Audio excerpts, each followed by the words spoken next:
have the tools.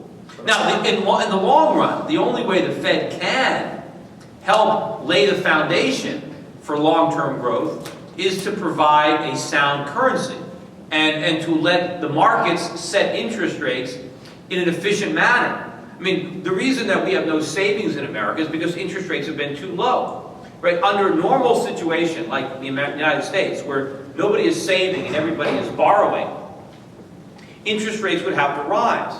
That would discourage borrowing and encouraging savings. And then we would have an equilibrium. We would bring up our savings and, the market would clear. But the Federal Reserve intervenes and artificially creates money to keep interest rates lower than they should be.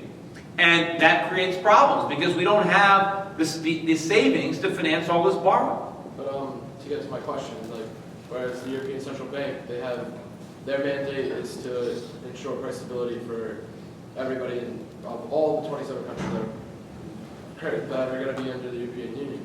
But what I'm trying to get at, what power do you have to change the mandate? As a senator, what power would you have in order to change the mandate of the Federal Reserve? Well, we would have to have another act of Congress. It was Congress that amended the original Federal Reserve Act to give it the current mandate. And when the Federal Reserve was first established in 1913, it had a very different mandate.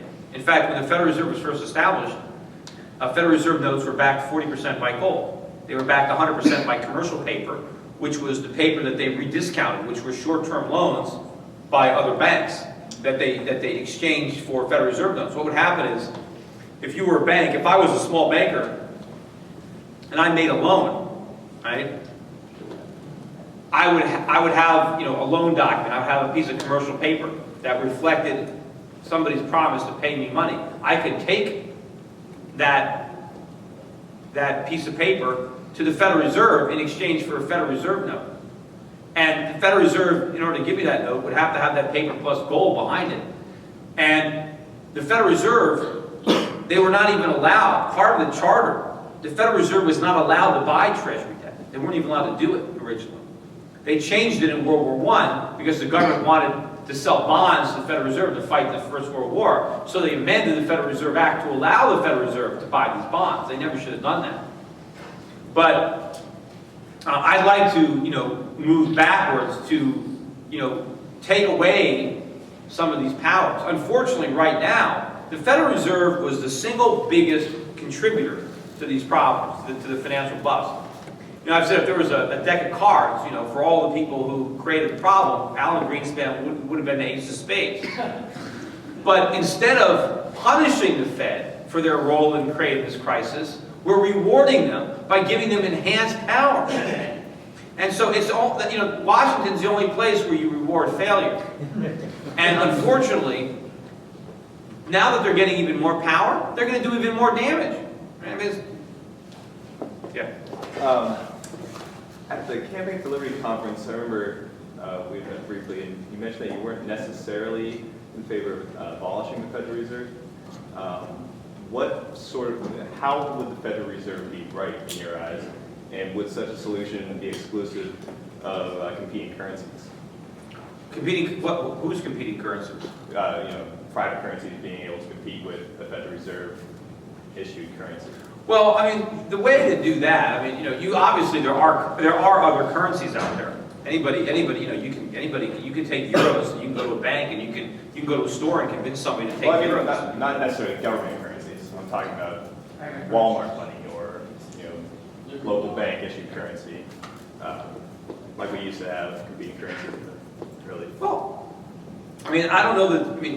It wouldn't be currency. It wouldn't be legal tender. But Walmart can issue a coupon, and there's nobody that stops you from taking a 50-cent off coupon on something and trying to use it. If someone will take it, there's no law against it. The problem is that if you want to use a competing currency, let's say you want to use something like gold, right? The problem is the tax consequences. So yeah, what I would be in favor of is abolishing the capital gains on precious metals so that gold could in effect circulate as money, because right now, if we try to use gold as money, every time there's a trade, the government is going to say there's a tax consequence. So if I took gold, let's say you gave me an ounce of gold, and you bought, let's say you gave me an ounce of silver to buy one of my books, and then I turned around, 3 months later and took that ounce of silver and bought something else, right? The government's going to say, well, what was that silver worth when you first earned it? And what was it worth when you traded it for something else? And if there was an appreciation, we want you to pay tax on it. Well, how can I do that? How can I keep, that's not fair. I mean, and so until they abolish that tax, which shouldn't be there, it's very difficult for that type of system to evolve in competition with, it can happen in the underground economy, but of course you're breaking the law. You're not paying income taxes on these transactions. But the reason that I'm not in favor of necessarily abolishing the Federal Reserve is because right now I'm sure that if we abolish the Federal Reserve, we would simply transfer their functions directly to the Congress. And I think they would do an even worse job. So, you got to be careful what you do to say, well, it's always, the devil you know. So it might be easier to just try to put more handcuffs on this Federal Reserve than trying to, get rid of it and just, let Congress do what they want. But ideally, we would be on a gold standard because money has to have intrinsic value. I mean, it doesn't work. Now, the theory has always been that, but it's inefficient, right? In order to get money, gold, we have to mine it. We have to dig it out of the ground. We have to waste all these resources finding the gold. Why can't we just use paper?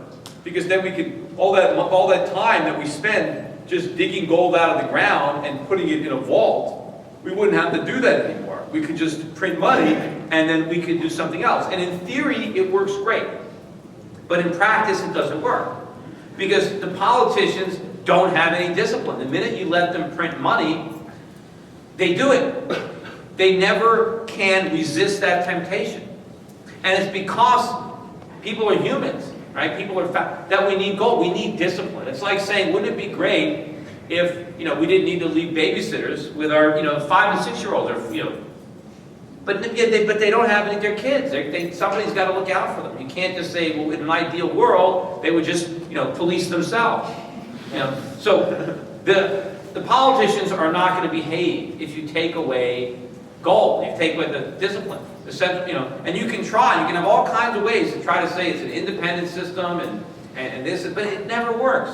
So I don't think it's a waste of money to have to go and dig the gold out of the ground and put it in a vault. I think what we get for that, in terms of stability in our monetary system, is worth its weight in gold.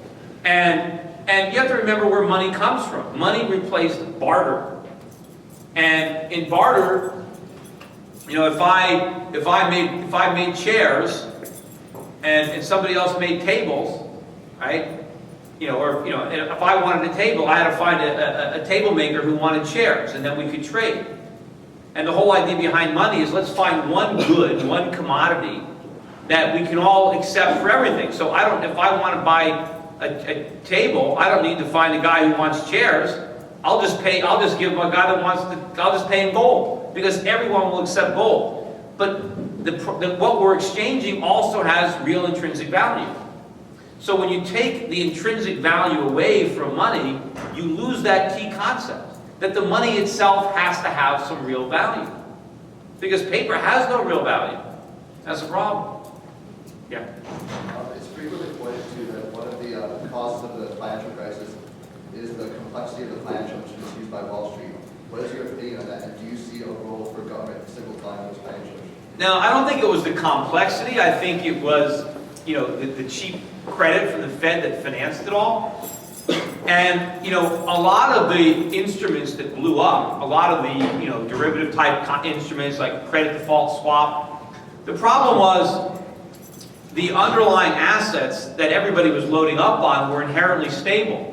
And the insurance that they were buying was underpriced because it was based on a computer model that assumed asset prices would always go up. Why did the model assume that? Because that's what they put in. Because that's what the programmers told it, right? And, the expression is garbage in, garbage out. But all of these mistakes were being made by people who were under the influence of government alcohol. Right? Only in that kind of world, how can anybody think who isn't drunk that real estate prices can only go up? I mean, everybody knows that prices go up and down. And I used to argue, I'd show people a chart. I'd say, here, this is real estate.